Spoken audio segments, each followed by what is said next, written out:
Hello everyone, and welcome to the third base in the Suumar Palace Heroic Raid. And this is Heroic Trilliax. Now Trilliax is a 3-phase encounter, and he has 2 abilities that are constant throughout the fight, and in every phase he does something a little bit different.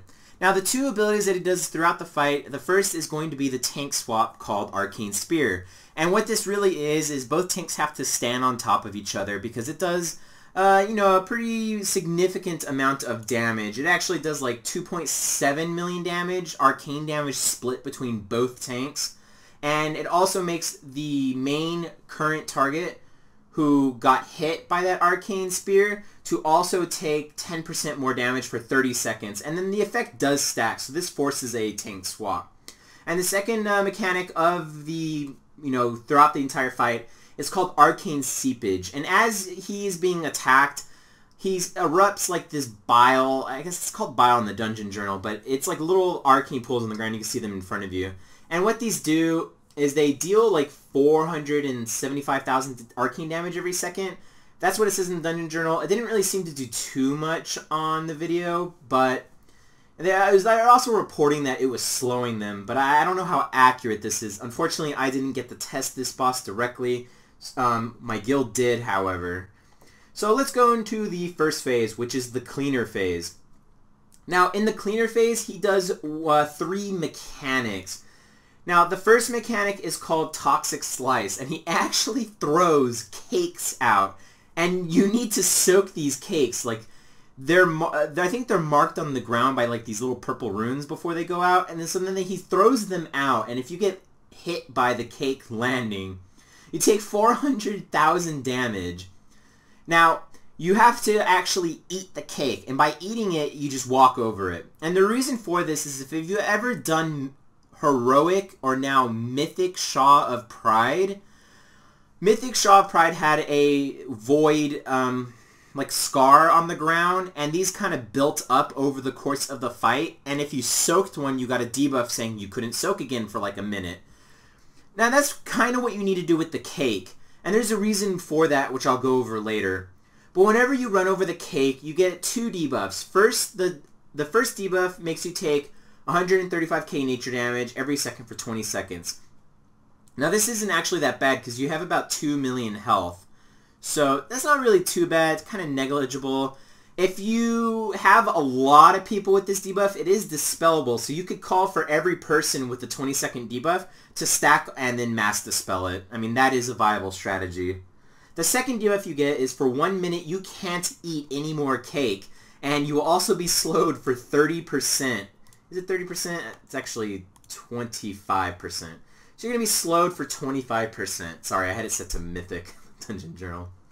So yeah, you'll be slowed for 25%, and it's kind of relevant for his second phase, the slow. The second mechanic is he will also put sterilize on people, and what this does is every 0.5 seconds you will deal like 130k damage to allies within 12 yards. So basically you just get the hell away from your team. 12 yards isn't that long. Just make sure you're not stacked in like a whole group, or you're going to deal a lot of damage to a lot of people. You'll probably get a wipe. And then the last mechanic in this phase is something called Cleansing Rage. And what this does is when he leaves this phase, if there is any cake left up, he will launch an arcane missile at the cake and deal 1 million damage to the entire raid for every cake up. So you need to eat your cake. Every range who is mobile, and even maybe some that aren't very mobile, you need to be keeping up on your cake. The second cake comes up, you eat the cake. You need to eat your cake. It's like super, super important. If you've ever done Shaw of Pride, you know how important it is to keep up on those debuffs.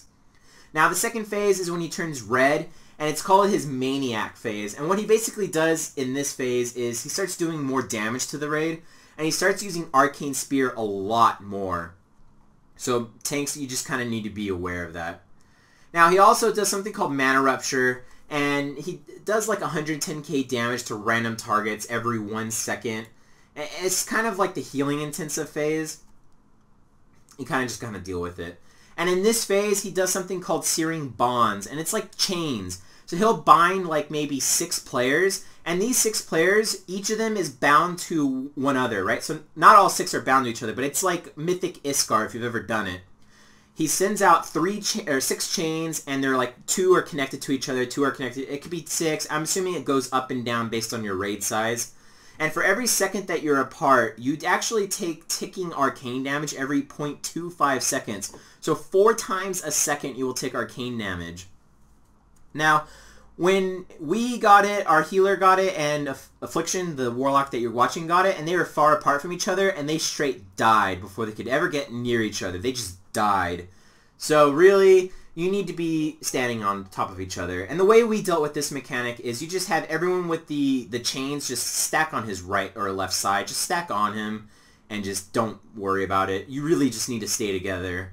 And the last mechanic of this phase is Annihilation. And what he does is he will jump into the middle of the room like you're seeing here and put out 2 giant freaking laser beams and just laser in front and behind him. And he moves really fast. It looks slow at first because you know we're on the side here, but later on you'll see Affliction die, and it actually moves really fast. Not only does it move kind of fast, but you have a 25% slow on you.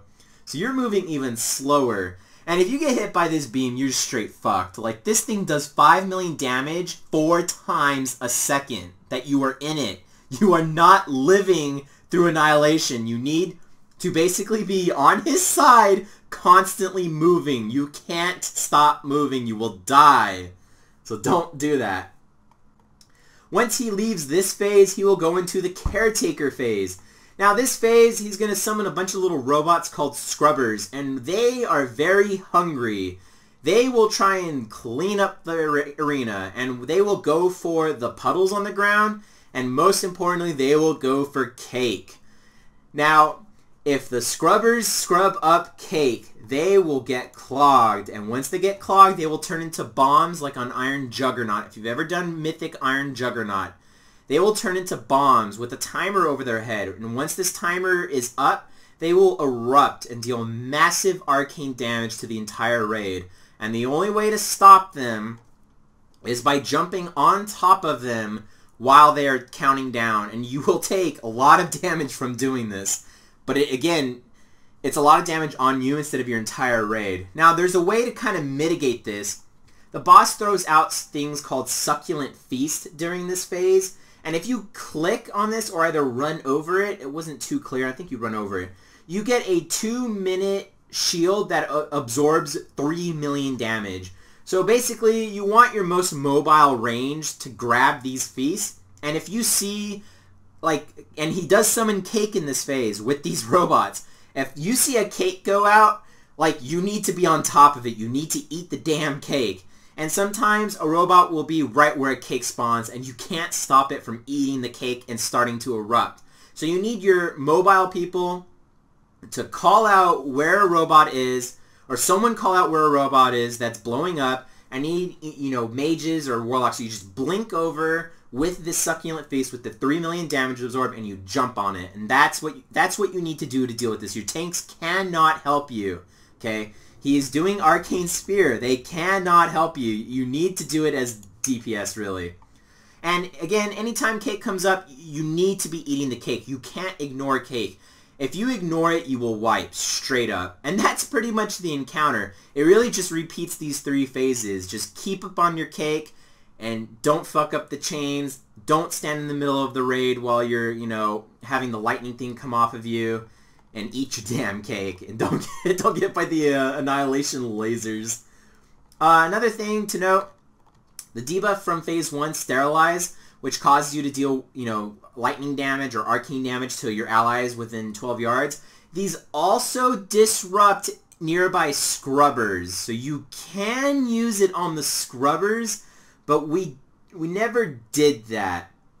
Like, we never thought it was needed. It didn't really seem required. Like, they didn't really do much. As long as you ate the freaking cake, like, the Scrubbers were not a big deal. And you want them to scrub away all the arcane pools, because the room gets filled pretty damn fast. So other than that, that's pretty much the encounter. It's pretty straightforward. It was very well tuned on the alpha. Again, this is alpha. Things can change drastically when it goes live. But it seemed like a pretty good fight. Everyone I talked to thought it was a very well done fight, especially after the catastrophe of the earlier test.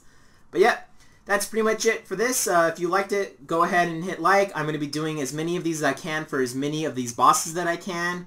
So just, stay tuned. Well, We didn't regret first. It's pretty easy, but a bunch of people killed it. Oh, 32 experience. Cool story. Alright, some link me logs real quick. Yeah, like logs.